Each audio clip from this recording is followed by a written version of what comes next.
चले विद्यार्थियों, हम फिर लेकर आ गए हैं मैथ का। जैसे मैंने बताया था कि मैराथन चलेगा, लगातार वीडियो चलेगा, और इसी क्रम में मैं एक वीडियो बना बना रहा हूं। और ये वास्तविक संख्या का बना रहा हूं। इसके तुरंत बाद आपको बहुपद मिलेगा, लगातार मिलेगा। और ये वैसे क्वेश्चन है जो पिछले कई वर्षों में पूछे गए हैं या पूछने की संभावना बन रहा है। तो आइए हम वैसे ही क्वेश्चंस के बारे में देखते हैं, और एकदम आसान तरीका से देखते हैं। थोड़ा धैर्य बनाकर रखिएगा, बाकी सब ठीक हो जाएगा, कोई दिक्कत नहीं है इसमें। आप चलिए क्वेश्चन की तरफ बढ़ते हैं। पहला क्वेश्चन जैसा कि आप देख रहे हैं कि 0 और 50 के बीच करे विषम संख्याएं कितनी है। आप जानते हैं कि संख्याओं के बीच में या तो वह सम होगा, नहीं तो विषम होगा। तो 0 से 50 है, तो इसका मतलब साफ है, इसमें कोई बड़ी बात नहीं है। उसमें आधा सम होगा और आधा विषम होगा। तो क्या हो जाएगा? तो 25 को जो होगा वह क्या हो जाएगा? विषम हो जाएगा। यदि सम पूछता तब भी सम कितना हो जाता? 25 हो जाता। तो ये आप समझ गए, 0 से 50 अगर 60 कहे तो 30 सम और 30 विषम हो जाएगा। अगर 0 से लेकर 70 कहे, 35 सम और 35 विषम हो जाएगा। चलिए दूसरा क्वेश्चन आपका है कि 5, 10, 20 के लसा और मसा का अनुपात ज्ञात करें। माने इसका लघुत्तम ज्ञात करना है और महत्तम। अनुपात का मतलब क्या होता है? बटा होता है। और लसा और मसा कह रहा है, माने लसा वाला जो है वो पहले लिखेंगे और मसा वाला बाद में लिखेंगे। तो देख लेते हैं। 5, 10 और 20। 5, 15 और कितना है? 20 है। तो 5, 15, 20 का जब लघुत्तम निकालिएगा तो ये आ जाएगा कितना? 60 आ जाएगा। कितना आ जाएगा? यह 60 हो जाएगा। 5, 15, 20 का लघुत्तम 60 हो जाएगा। जब मौसा निकालिएगा 5, 15 और 20 का, तो इसका मौसा कितना हो जाएगा? 5 हो जाएगा। अनुपात पूछ रहा है तो आप काटिए, इसको काट दीजिएगा तो 12 ऊपर 1 नीचे हो जाएगा 12:1 आंसर। माने आपका सही आंसर क्या हो जाएगा? 12:1। क्या आपने किया? तो 5, 15, 20 का लौसा कह रहे हैं तो पहले लौसा निकालिए। आप जानते हैं लौसा ज्ञात करने के लिए, इसका लौसा हो गया 60। फिर मौसा कह रहा है तो 5, 15 और 20 का मौसा कितना हो जाएगा? 5 हो जाएगा। अनुपात कह रहा है तो बटा में रखिए, काट दीजिए, 12×5 = 60। ये हो जाएगा 12:1 आंसर हो जाएगा। कोई डाउट नहीं है इसमें, एक क्लियर है। चलिए तीसरा क्वेश्चन देखते हैं।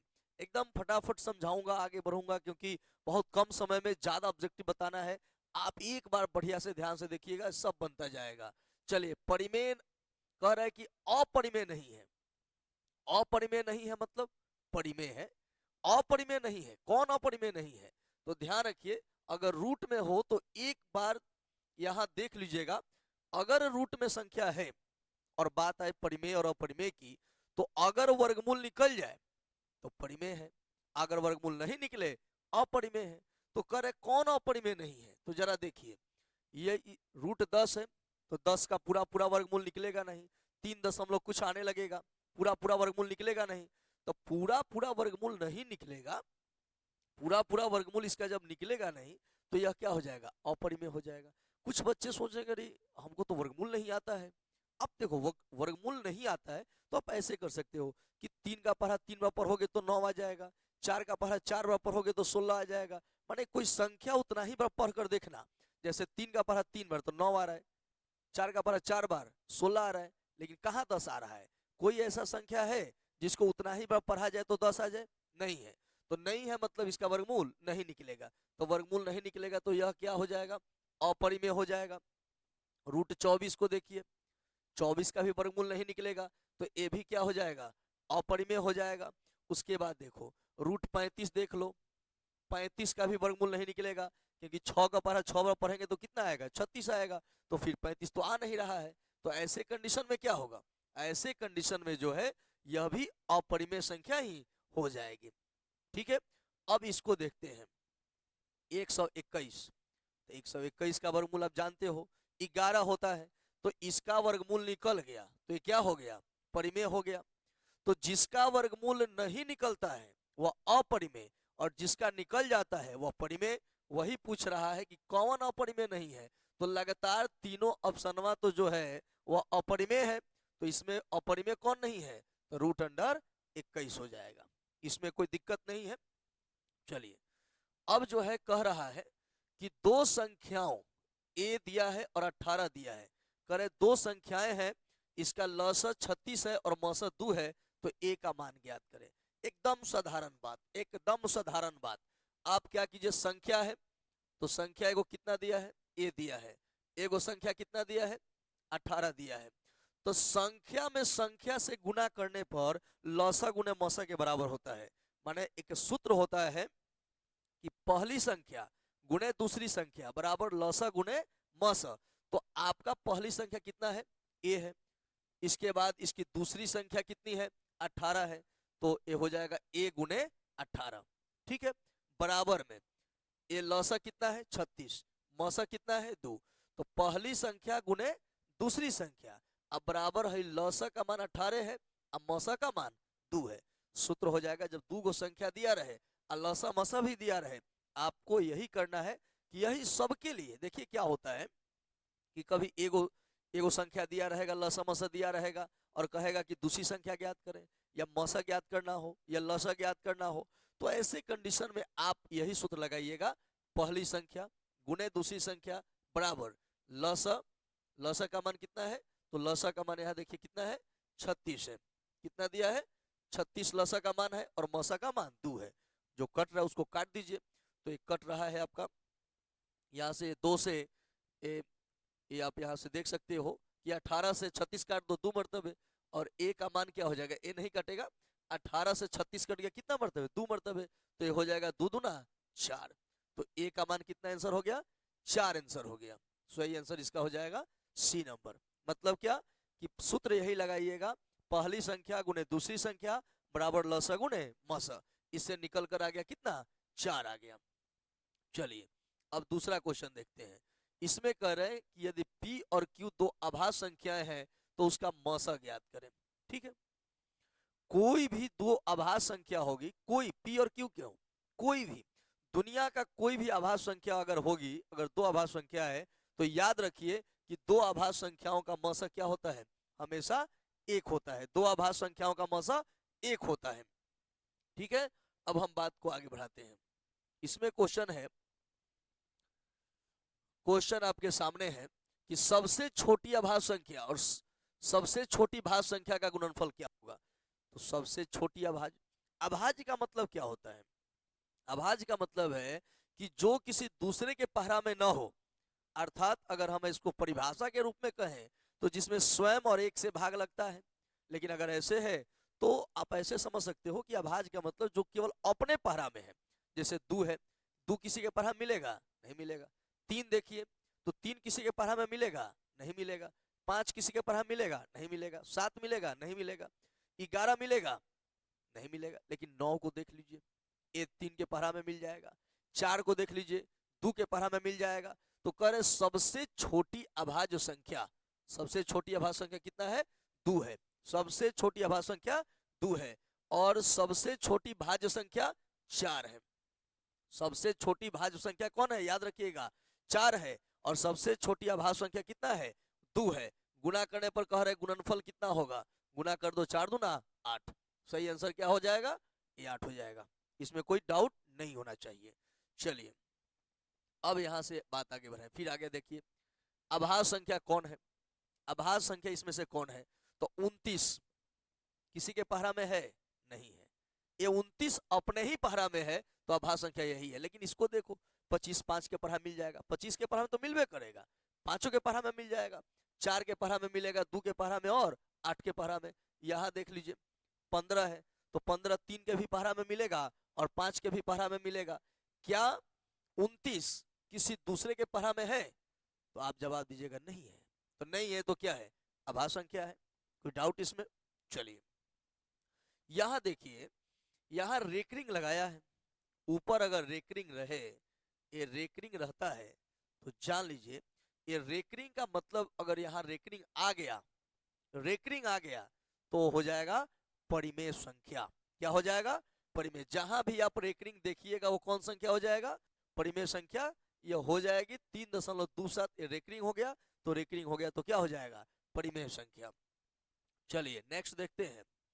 नेक्स्ट ऑब्जेक्टिव है आपका, ये सभी ऑब्जेक्टिव बहुत महत्वपूर्ण है और ऐसे टाइप हैं जिसको पढ़ने के बाद आपका ऑब्जेक्टिव बनेगा, एकदम उसमें सब कंसेप्ट समझ लीजिएगा तो आपसे ऑब्जेक्टिव बनने वाला है। और इसके अतिरिक्त भी प्रश्न बताए जाएंगे। किसी पूर्णांक m के लिए सम संख्या का रूप क्या है? सम संख्या का मतलब क्या होता है? जिसमें 2 से भाग लग जाए, वह क्या होता है? सम संख्या। अब देखिए m में कहाँ इसमें 2 से भाग लगेगा? m n में 2 से भाग लगेगा। अगर उसके बगल में 2 के पहाड़ा में कोई होता तो काम चल जाता। ये देखिए सम संख्या के रूप में कह रहा है, इसमें 2 से तो भाग लग जाएगा, लेकिन एक में 2 से भाग लगेगा तो ये भी सम संख्या नहीं है। इसमें देखिए m में 2 से भाग लगबे नहीं करेगा तो ये भी सम संख्या नहीं है। इसको देखिए 2 से भाग लग जाएगा लेकिन 1 से भाग लगेगा नहीं, तो ये भी सम संख्या नहीं है। तो इसमें देखो ये 2 से भाग दीजिएगा ना तो 2 से भाग लग जाएगा। क्यों भाई? 2m है, 2 से भाग दीजिएगा तो कट नहीं जाएगा, तो भाग लग जाएगा, तो यही क्या होगा? सम होगा। मतलब इसका सही आंसर क्या हो जाएगा? सी हो जाएगा। चलिए ऐसे ही आगे देखते हैं, सवाल नंबर 10 देखते हैं। ठीक है, कौन सा अपरिमेय नहीं है? मैंने साफ कहा था जिसका वर्गमूल निकल जाए वह परिमेय होगा, और जिसका वर्गमूल नहीं निकले वह क्या हो जाएगा? अपरिमेय हो जाएगा। जिसका वर्गमूल ना निकले वो क्या? अपरिमेय। जिसका वर्गमूल निकल जाता है वह क्या है? परिमेय है। देखिए 64 का वर्गमूल निकल जाएगा, 8 हो जाएगा। 81 का वर्गमूल कितना हो जाएगा? 9। तो इसका वर्गमूल निकल जा रहा है, तो वर्गमूल निकल जा रहा है तो क्या है? परिमेय है। ठीक है, आगे देखते हैं इसको। फिर इसको देखिए, यहां देख लीजिए, यहां इसको पहले देख लो। 21/35, 3√3√2, न 21 का निकलेगा न 35 का निकलेगा। यहाँ देखो 2√3, √3 है तो 3 का भी वर्गमूल नहीं निकलेगा। अब बगल में क्या है? जोड़ में, घटाव में, गुणा में, भाग में, कुछ में भी रहे, लेकिन एगो का अगर वर्गमूल नहीं निकलेगा तो वह पूरा जो है वह अपरिमेय कहलाएगा। तो ए रूट में 3 है तो 3 का वर्गमूल निकलेगा नहीं, तो क्या? अपरिमेय। ये भी क्या है? अपरिमेय। ये भी √3 और √2 है, इसका वर्गमूल नहीं निकलेगा तो ये भी अपरिमेय है। तो भाई अब कैसे होगा? तो पूछ तो रहा है कि कौन परिमेय अपरिमेय नहीं है, तो तीनों अपरिमेय है। तीनों अपरिमेय है, तो बिना सोचे, बिना कोई दिक्कत का आप कह दीजिए कि यही है जो परिमेय है। परिमेय है मतलब अपरिमेय नहीं है। अपरिमेय नहीं है मतलब क्या? ये तीनों तो अपरिमेय दिखाई दे रहा है, लेकिन यही है जो अपरिमेय नहीं है। तो ऑप्शन नंबर ए सही है। चलिए 11 नंबर सवाल देखते हैं। अब हम सीखेंगे इसमें कि भाई आप प्रसार, दशमलव प्रसार कह रहा है कि कौन शांत है, शांत है, अशांत है, ये कैसे मालूम चलेगा? वो भी बिना भाग दिए हम जांच कर ले कि शांत है कि अशांत है। देखिए करे कौन सा दशमलव प्रसार शांत होने वाला है, कौन शांत है। तो आप क्या कीजिएगा कि पहले एक कटने वाला होगा तो पहले काट दीजिएगा, लेकिन 3/8 लिखा है तो कटने वाला है, नहीं कटेगा। तो नीचे वाला का आपको क्या करना होगा? गुणनखंड निकालिए। तो गुणनखंड निकालिएगा तो 8 का गुणनखंड क्या होगा? 2 गुने 2 गुने 2 होगा। ठीक है, मैं बता दूं कि शांत होने के लिए क्या चाहिए। तो शांत होने के चाहिए बटा में 2 चाहिए या 5 चाहिए या दोनों चाहिए। अगर किसी भिन्न के बटा में केवल 2 है, केवल 5 है, या 2 या 5 दोनों है, तो कहिएगा कि वह शांत है। अन्यथा वह इसके अलावे 2 5 के अलावे कोई दूसरा संख्या आ जाए या इसके साथ में कोई दूसरा संख्या आ जाए तो वह क्या हो जाएगा? अपरिमेय हो जाएगा। यहाँ देखिए, सॉरी, वह जो है अपरिमेय नहीं, वह अशांत हो जाएगा। तो यहाँ पे मैंने यहाँ पे आपको मैं थोड़ा सा और क्लियर कर देता हूँ कि अगर बटा में है, बटा में है, कुछ भी बटा कुछ भी है, तो परिमेय संख्या होगा। बटा में है तो परिमेय संख्या होगा। लेकिन पूछ रहा है कि शांत कौन है, शांत कौन होगा, यह पूछ रहा है। मैं उसको क्लियर कर दे रहा हूं, शांत कौन होगा। तो देखो शांत कौन होगा, तो शांत वही ना होगा, शांत वही होगा। करेक्ट, किसका दशमलव प्रसार जो है वह शांत होगा। तो शांत वही होगा जिसके बटा में 2 आवे, नहीं तो 5 आवे, और नहीं तो 2 और 5 दोनों आवे। इसके बटा, इसको 8 का गुणनखंड निकालेंगे तो 2 गुने 2 गुने 2 आएगा, तो ये क्या हो गया? शांत हो गया। 15 देखिए, 3 गुने 5 आ रहा है, 5 तो है लेकिन 3 नहीं आना चाहिए। केवल 2 आवे, नहीं तो 5 आवे, नहीं तो 2 या 5 दोनों आवे, इसके अलावे कोई तीसरा नहीं आना चाहिए। तो ये क्या हो जाएगा? अशांत हो जाएगा। बढ़ते चलिए, इसका निकालिए। 7 गुने 7 गुने 7 आ जाएगा, यही ना होगा। 7 गुने 7 गुने 7, तो ये तो न 2 है न 5 है, 2 5 केवल रहेगा तो शांत होगा, तो ये भी क्या हो जाएगा, अशांत हो जाएगा ना। इसी तरह इसका भी निकालेंगे तो बटा में 2 और 5 के रूप में केवल नहीं आएगा, तो ये भी क्या हो जाएगा, अशांत। तो कौन शांत हुआ, तो सिर्फ ऑप्शन नंबर ए शांत हुआ। कैसे जान गए, तो बटा वाला गुणनखंड निकालिएगा, अगर केवल 2 आ रहा है या केवल 5 आ रहा है या 2 और 5 दोनों आ रहा है तो वह क्या हो जाएगा, वह शांत हो जाएगा। चलिए नेक्स्ट देखते हैं। अब तो आप बताना, आपको बताना होगा भाई कि क्या है। मैंने तो आपको बता दिया था कि 6 बटा यहाँ 15 है, तो सबसे पहला काम है जो कट रहा है उसको काट दीजिए, तो एक कटेगा, एक काट दीजिएगा, 2 ऊपर 15, 3 पचे 15, तो नीचे क्या है, नीचे से मतलब है, ऊपर क्या मतलब नहीं है, नीचे से मतलब है कितना लिखा है, 5। आप जानते हैं कि खाली 2 रहे या केवल 5 रहे या 2 और 5 दोनों रहे तो क्या होगा, तब हो जाएगा वह शांत, नहीं तो अशांत। तो पूछ रहा है कि दशमलव प्रसार इसका कैसा होगा, तो बटा में 5 है तो क्या हो जाएगा भाई, शांत हो जाएगा, कोई दिक्कत नहीं है इसमें, यही होगा आपका। यहां देखिए 4, मैंने कहा था कि कोई एक अगर जोड़ घटाव गुना भाग में कुछ भी रहे, कुछ भी रहे, तो 4 तो परिमेय संख्या है, क्योंकि रूट रूट में है नहीं तो क्या दिक्कत है, परिमेय संख्या है। लेकिन ये रूट में है, ये 3 जो है रूट में है तो ये तो अपरिमेय हो गया, और यह परिमेय है, रूट में नहीं है, रूट में नहीं है तो ये तो ऐसे ही परिमेय दिखाई दे रहा है, और यह अपरिमेय। परिमेय और अपरिमेय एक साथ जोड़ में, घटाव में, गुना में, भाग में कैसे भी आ जाए ना, कैसे भी आ जाए तो क्या हो जाएगा, अपरिमेय संख्या हो जाएगी। क्लियर है। अब आइए सवाल नंबर जो है वह 14 देखते हैं। सवाल 14 देखते हैं, यह निम्नलिखित में से कौन सा अपरिमेय संख्या है। फिर वही बात, अपरिमेय संख्या, इसका वर्गमूल निकल जाएगा 6, इसका निकल जाएगा 8, तो वर्गमूल तो निकल गया, तो ये तो परिमेय हो जाएगा। कह रहे अपरिमेय कौन, 1 का निकल जाएगा, 81 का निकल जाएगा, तो ये भी परिमेय हो गया।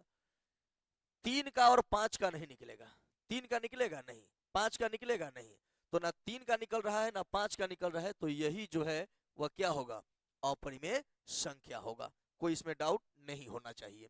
चलिए अब फिर वही क्वेश्चन जो मैंने पहले समझाया था, हम लोग एक वीडियो में पूरा वास्तविक संख्या देखेंगे, फिर अगले वीडियो में बहुपद देखेंगे, ऐसे ही अलग अलग जो है होता रहेगा।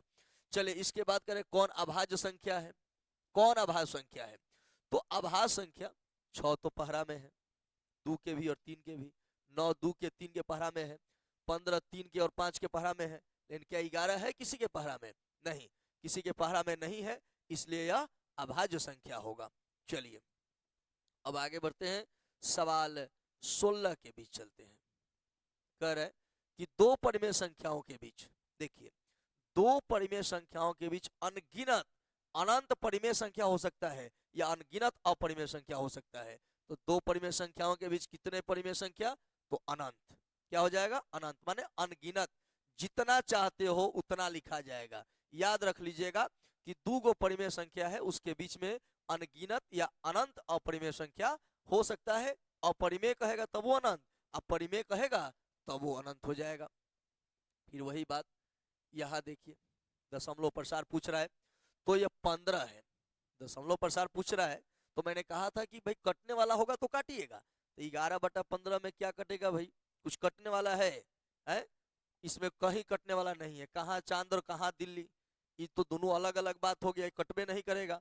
तो 15 का गुणनखंड निकालिएगा तो कितना आएगा, 3 5, तो 5 तो आया है तो ठीक है, हई काहेला आया है, अगर याद है तो यही तो गड़बड़ कर रहा है, या तो 5 होना चाहिए नहीं तो 2 होना चाहिए, नहीं तो 2 और 5 दोनों होना चाहिए, हई काहे के संगलोलवा आ रहा है। इस संगलोलवा जब आएगा 2 और 5 के साथ में कोई दूसरा, तब तक वो क्या हो जाएगा, तब वो शांत नहीं होगा, शांत नहीं हो सकता है, अशांत आवर्ती में आता है।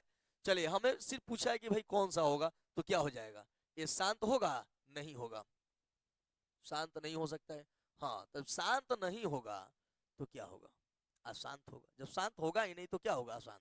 कैसे जान गया, तो बटा में मैंने गुणनखंड निकाल दिया, गुणनखंड निकालने के बाद अगर 2 या 5 आता है तो शांत है, नहीं तो अशांत है। चलिए 18 नंबर क्वेश्चन देखते हैं। अब तो आप आराम से बता सकते हो, हमें लगता है कि आपका एकदम क्लियर हो गया है। कौन सा अपरिमेय संख्या है, कौन सा अपरिमेय, तो इसका तो वर्गमूल निकल जाएगा। 64 का 8, 36 का 6 निकल जाएगा, 81 का वर्गमूल निकल जाएगा, 49 का 7 और 9 का 3 हो जाएगा। यहाँ 49 का 7 और 9 का 3 हो जाएगा। लेकिन यहाँ देखिए ये 2.5 है, 25 नहीं है, 2.5 का, तो इसका तो निकलबे नहीं करेगा, यही क्या हो जाएगा, अपरिमेय हो जाएगा। जिसके कारण जो है आप कह सकते हो कि रूट अंडर 2.5 क्या होगा, अपरिमेय हो जाएगा। रूट 2 क्या है, अरे भाई ये तो मजाक वाली बात अब हो रही है, मजाक हो रही है भाई, मजाक एकदम चल रहा है। रूट 2 क्या है, तो 2 का वर्गमूल निकलेगा, नहीं निकलेगा। तो 2 का वर्गमूल जब निकलबे नहीं करेगा, तो हम कई बार इस सवालवा को समझाए हैं, आप भी कई बार समझाए होंगे कि भाई जब आप एक बार कह दिएगा, बड़ा थेथर है भाई, एकदम थेथरई कर रहा है कि भाई एक ही सवाल बार बार, एक तरह का ही सवाल बार बार आता है, और जानते हो इसी में गड़बड़ हो जाता है। आपका काम है, अगर पढ़े हैं तो ठीक है, रिवीजन चल रहा है आपका, और नहीं पढ़े हो तो सीख लोगे। तो इससे क्या होगा कि एक निश्चित रूप से जो है ऑब्जेक्टिव आपके पकड़ में आने वाला है। रूट 2 है, तो 2 का वर्गमूल निकलेगा, नहीं, नहीं निकलेगा, तो क्या हो जाएगा, अपरिमेय हो जाएगा। आइए 20 नंबर सवाल देखते हैं। 20 नंबर सवाल देखते हैं। 2 या 2 से अधिक आभाज्य संख्याओं का मौसा क्या होगा। अभी मैंने कहा था कुछ समय पहले, लिख लीजिएगा कहीं, कि 2 आभाज्य संख्याओं का मौसा हमेशा एक होता है, एक होता है। 2 आभाज्य संख्याओं का मौसा हमेशा एक होता है, ये याद रखिएगा। तो कितना हो गया, एक हो गया। परिमेय कौन है, ए तो भाई नहीं है, ए तो नहीं है, क्यों नहीं है, वर्गमूल नहीं निकलेगा।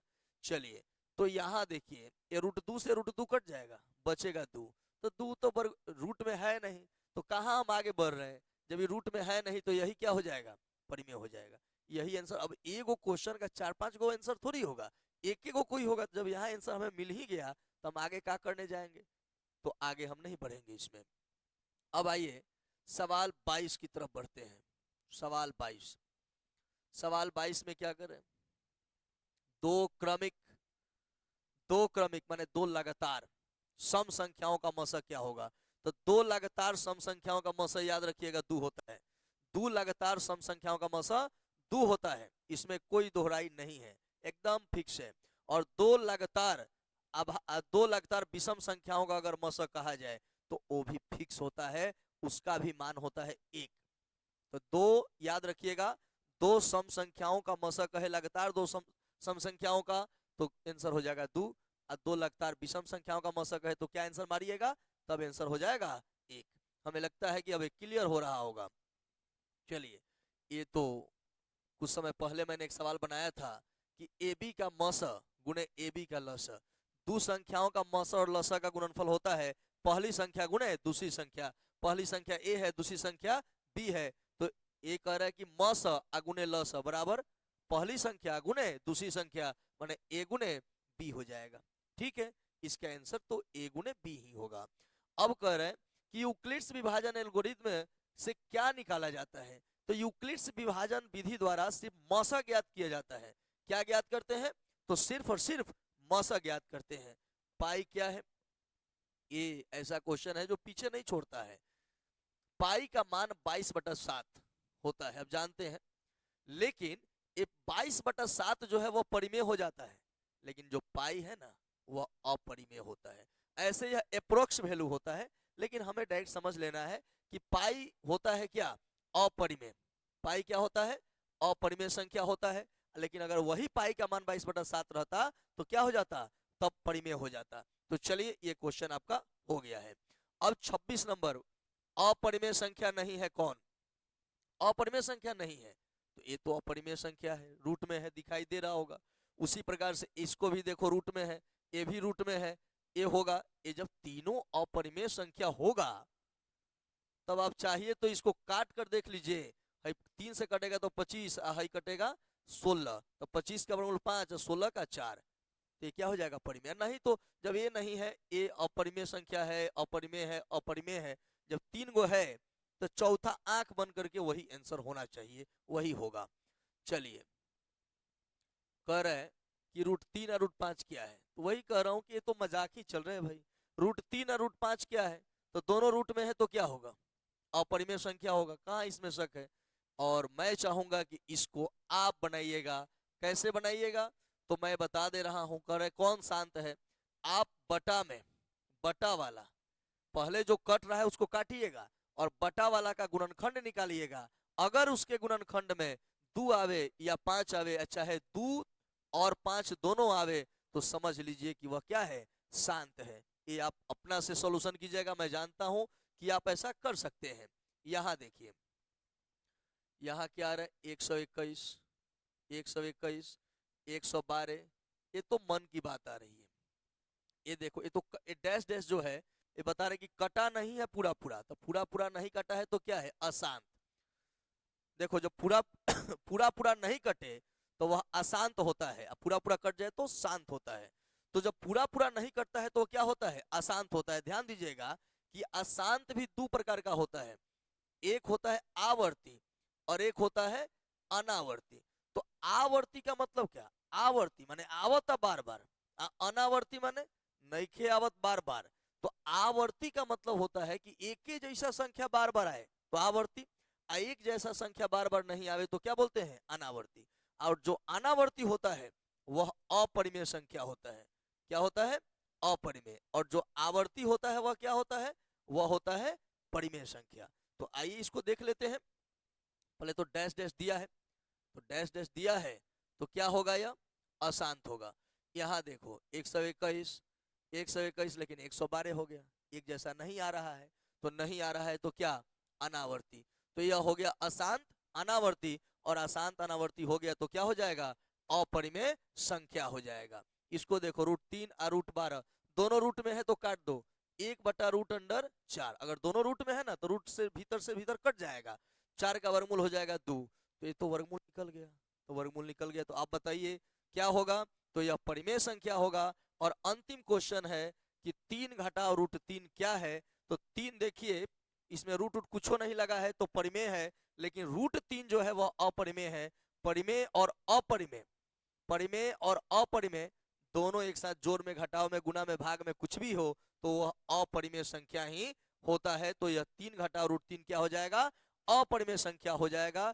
तो मुझे लगता है कि आपने वीडियो से बहुत कुछ सीखा है, और यदि आप मुझे सपोर्ट करोगे तो मुझे लगता है कि मैं लाइव क्लास में भी आकर बताऊंगा। ये 15 दिन का जो समय है ना, 15 दिन बहुत ज्यादा होता है, इतना कम भी नहीं है। मानो तो देव नहीं तो पत्थर वाली कहानी है। एक कम समय में जब 18 दिन और 17 दिन के महज समय में महाभारत हो सकता है, तो 15 दिन के समय में क्यों नहीं मैराथन हो सकता है। तो आइए मेरे साथ मैराथन की दौड़ लगाया जाए, और एक बड़ा वीडियो का इंतजार कीजिए। बहुत जल्द वीडियो जाएगा जिसमें 2 चैप्टर एक साथ होंगे। 15 दिनों के अंदर बहुत ज्यादा हो गया, ऑब्जेक्टिव से लेकर सब्जेक्टिव तक का हॉट क्वेश्चन मैं करवा दूंगा, मैं आपसे वादा करता हूं। यदि आप हमारे चैनल पर नए हैं तो कृपया हमें सपोर्ट करने के लिए अपने दोस्तों में से शेयर करें और सब्सक्राइब जरूर कर लें। ठीक है, तो मिलते हैं अगले वीडियो में, तब तक के लिए दीजिए इजाजत। जय हिंद, जय भारत।